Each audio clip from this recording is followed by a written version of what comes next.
Hello students, welcome to my YouTube channel. जैसा कि आप सभी को पता है, हम आपके लिए वैल्यूबल इम्पोर्टेंट टॉपिक है उनका कलेक्शन आपको अवेलेबल कराते हैं।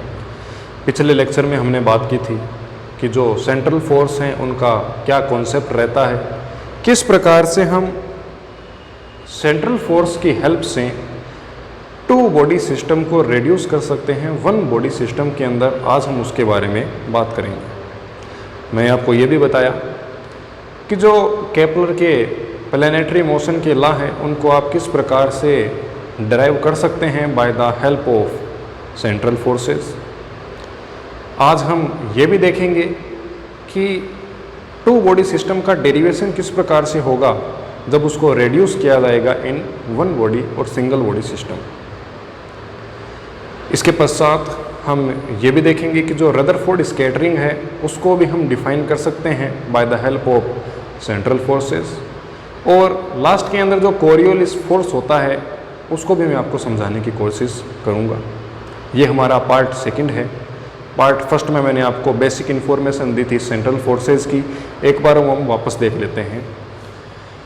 We know that many type of forces applicable in the nature, but some forces that are applied to a fixed direction or center direction, that forces are known as central forces. Central forces are the function of particular distance. That means if capital F is the central force and small r is the distance from a particular or constant point, then in this case F will function of small r. कहने का मतलब है कोई भी यदि आपका force होगा वो सेंट्रल फोर्स तभी कहलाएगा जब वो दो ऑक्सिलरी या सहायक कंडीशनों को फॉलो करता है। वो सहायक कंडीशनें कौन कौन सी होगी? सबसे पहली जो आपकी सहायक कंडीशन है वो ये होनी चाहिए कि जो आपका फोर्स है वो डिस्टेंस r का फंक्शन होना चाहिए। उसके बाद में जो आपका फोर्स है जो कि सेंट्रल फोर्स कहलाना चाहता है वो एक निश्चित बिंदु या निश्चित सेंटर के अलोंग डायरेक्टेड होना चाहिए, उसके अलोंग लगना चाहिए। उसके बाद में मैंने आपको एग्जांपल बताए थे। First one is the Coulombian force. In electrostatics we know that जो कूलम्बियन फोर्स होता है F is directly proportional to Q1 Q2 and R square. K is the constant.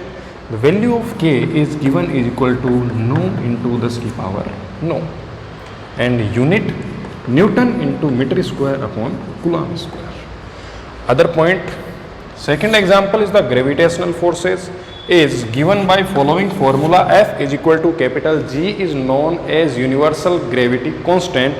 The value of G is given as 6.67 into 10 to the power minus 11 Newton into meter square upon kg square. Both forces follow our two auxiliary conditions. That means first one is that both forces are directed along to one direction or one center point, and second one is the both forces are the function of distance r, that is given as following. So we can say that our electrostatics Coulombian force and our universal gravitational force both are the example of center forces. Next point we will discuss how we can reduce two body system into single body system. Then we will proceed how we can derive the planetary motion of Kepler by the help of central forces. Today our topic is two body system reduced to single body system, how it is derived. Let's start. If you have any problem then you can comment. I will try to solve your problem.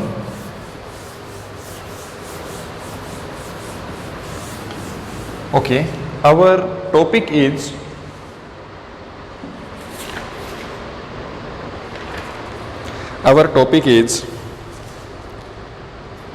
one body problem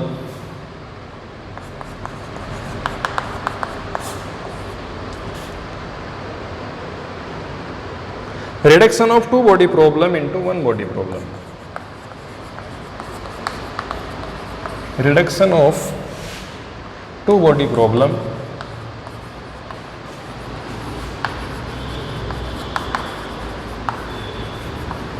into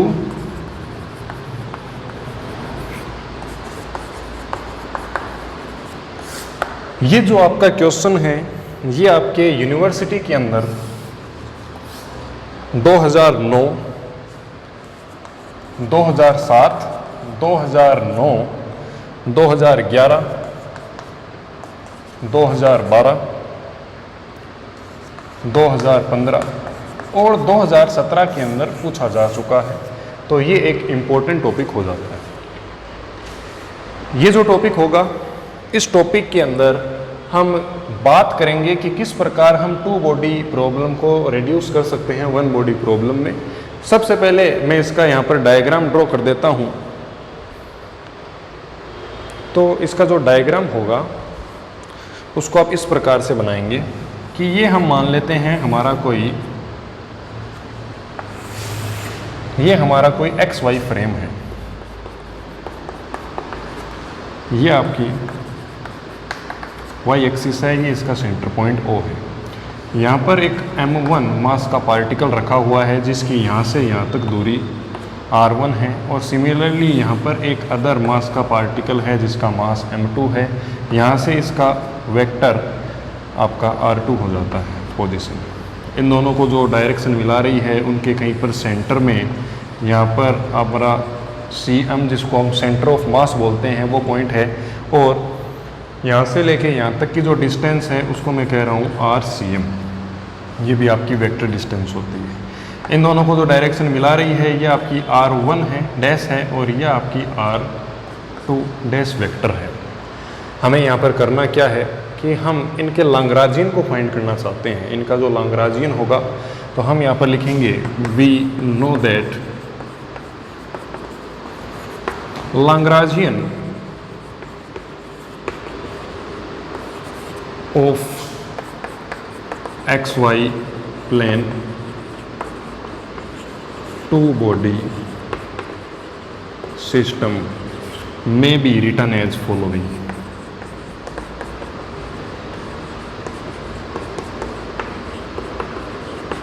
हम जानते हैं Lagrangian L is equal to T minus V होता है, जहाँ पर जो T है वो सिस्टम की काइनेटिक एनर्जी है और V इसकी पोटेंशियल एनर्जी है। तो हम यहाँ पर क्या लिख देंगे कि T is equal to 1/2 M1 plus M2 RCM dot square plus 1/2 M1 R1 dash dot square plus 1/2 M2 R2 dash का square.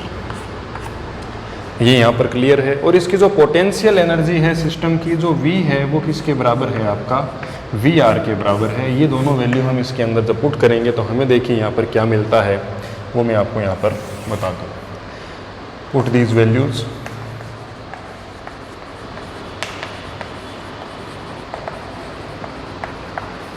In equation first L is equal to T की वैल्यू हम यहाँ पर फाइंड करेंगे 1/2 M1 plus M2 R dot CM का square plus 1/2 M1 R1 dash का square plus 1/2 M2 R2 dash का square और माइनस यहाँ पर VR, या सिंपली आप इसको V भी लिख सकते हैं क्योंकि ये आपकी पोटेंशियल एनर्जी है। अब हमारा मेन मकसद क्या है कि हमें R1 डैश और R2 डैश की जो वैल्यू है वो फाइंड करके उनका डेरिवेट ज्ञात करना है, जो कि हम R डॉट की जगह यहाँ पर पुट करेंगे।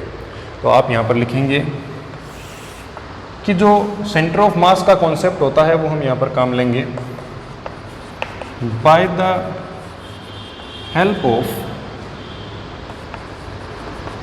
Centre of mass concept.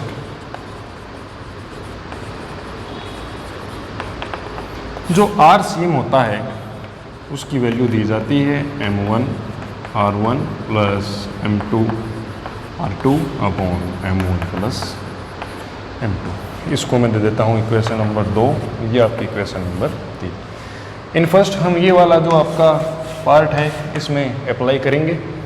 तो देखिए ये वाला जो आपका सर्किट है इसको मैं नाम दे देता हूँ ए, ये आपका बी, ये वाला सी, ये ओरिजिन ओ पड़ा है। According to part of A O B, A O B, ये वाला जो पार्ट है इसकी मैं बात कर रहा हूँ, इसमें यदि मैं ये कॉन्सेप्ट लगाऊंगा तो हमें यहाँ पर मिलेगा R1 dash plus RCM is equal to R1, R1 dash plus RCM is equal to R1। ये जो R1 है ये आपके हाइपोटेनिस की तरह बिहेव करेगा। ये इनके अंदर आप एक को परपेंडिकुलर और एक को आप बेस मान सकते हैं, कंसिडर कर सकते हैं। हम इनकी वैल्यू यहाँ से, हमें R1 डैश की वैल्यू चाहिए तो हम इसको इस प्रकार लिखेंगे R1 माइनस RCM की वैल्यू हम यहाँ से पुट करेंगे तो R1 dash is equal to R1 minus M1 R1 M2 R2 upon M1 plus M2। इस वैल्यू को जब हम सॉल्व करते हैं तो देखिए हमें क्या मिल रहा है यहाँ पर R1 dash is equal to, ये इससे मल्टीप्लाई होगा तो M1 R1 हमें मिलेगा M1 R1 और प्लस का M2 R2 plus M2 R2 minus ये वाली टर्म हो जाएगी माइनस का M1 R1 minus M2 R1 आएगा यहाँ पर M2 R1 और ये आपका M2 R2 पड़ा है, बटे के अंदर है M1 प्लस M2। ये वाली टर्म आपस के अंदर कैंसिल हो जाएगी तो R1 डैश हमें मिलेगा, इसमें से यदि मैं M2 कॉमन ले लेता हूँ तो हमें मिला R1 minus R2 upon M1 plus M2। और as we know that R1 minus R2 is equal to small r, let's consider then R1 dash is equal to M2R upon M1 plus M2। हमें चाहिए इसका derivative, dot की हमें आवश्यकता है तो हम इसका डेरिवेट कर देंगे तो ये आपको मिल जाएगा R1 डैश का डॉट इज इक्वल टू, इसके ऊपर डॉट लग जाएगा तो M2R dot upon M1 plus M2। Similarly अब हमें क्या चाहिए, अब हमें वैल्यू चाहिए किसकी, ये यहाँ से क्लियर कर देता हूँ। अब हमें वैल्यू चाहिए है R2 डॉट की, R2 डैश डॉट की। वो हम किस प्रकार से फाइंड करेंगे, इजीली हम ये वाला जो हमारा डायग्राम होगा इसको फॉलो करेंगे, इस वाले को। इसमें हम क्या कह सकते हैं, सिमिलरली नाउ इसको मैं इक्वेशन दे देता हूँ, equation number 4। Now similarly by figure, ये आपका जो फिगर है इसकी मैं बात कर रहा हूँ OBC, इसकी यदि मैं बात करूँ तो इसके अंदर क्या होगा कि हमें जो R2 है this is the hypotenuse, R2 is equal to this is hypotenuse, this is base and this is the perpendicular, very simple that RCM plus R2 dash. R2 dash की हमें वैल्यू फाइंड करनी है, वो हमें मिल जाएगा R2 minus RCM। तो जो R2 dash होगा उसकी वैल्यू आप वेरी इजीली फाइंड कर सकते हैं, वो आपको मैं यहाँ पर बता दूँ सीधा, वो आपको मिलेगा माइनस का M1R बटे M1 प्लस M2। ये आपकी इक्वेशन आ जाती है कौन सी, 4-5 नंबर आपकी ये इक्वेशन आ जाती है। ये जो दोनों वैल्यूज़ हमें मिली है ये हम पुट कर देंगे किसके अंदर, इक्वेशन नंबर 2 के अंदर। तो इस सेकंड के अलावा जितना भी हमारी यहाँ पर वैल्यू उन सभी को मैं यहाँ पर क्लियर कर रहा हूँ। आपको ये ध्यान में रखना है कि हमारी वैल्यू कितनी कितनी हमें प्राप्त हुई थी। इनको मैं एक बार यहाँ से क्लियर कर देता हूँ। R2 डैश जो यदि हम यहाँ पर डॉट अप्लाई करेंगे, यदि हम यहाँ पर डॉट अप्लाई करते हैं तो देखिए हमें ये इस प्रकार से मिलेगा, और यदि हम यहाँ पर डॉट अप्लाई किया हुआ है उसके बाद में ये नीचे वाली जो इक्वेशन है इनको मैं यहाँ से एक बार क्लियर कर रहा हूँ।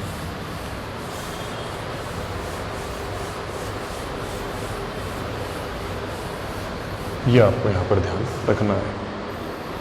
अब मैं यदि इसके अंदर वैल्यूज़ पुट करूँ इस वाले फॉर्मूले के अंदर तो देखिए हमें क्या फाइंड होता है, उसको हम यहाँ पर देखने की कोशिश करते हैं। यहाँ पर मैं R1 की वैल्यू लिख लेता हूँ ना, तो इस पूरे को क्लियर कर देंगे।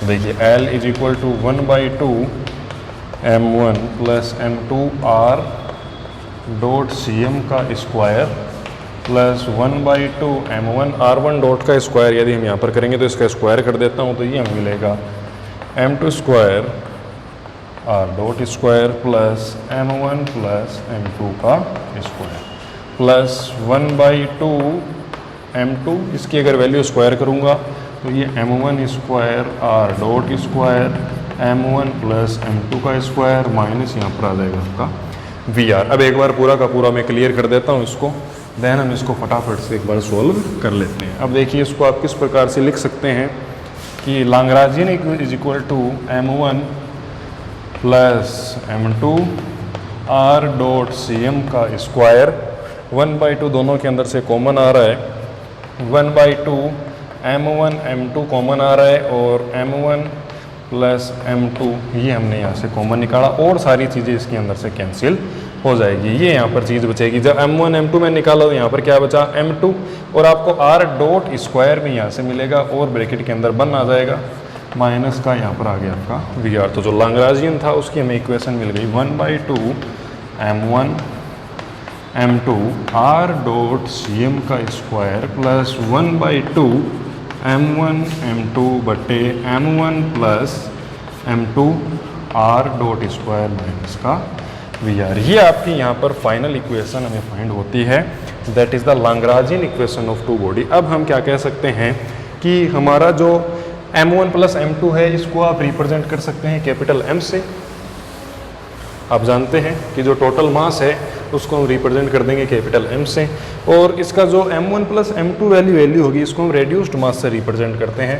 तो L is equal to 1/2 capital M r dot cm का square plus 1/2 mu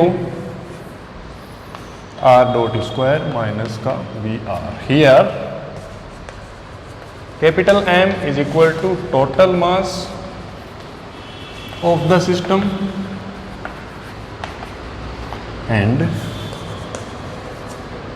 mu is equal to m1 m2 m1 plus m2, that is known as reduced mass।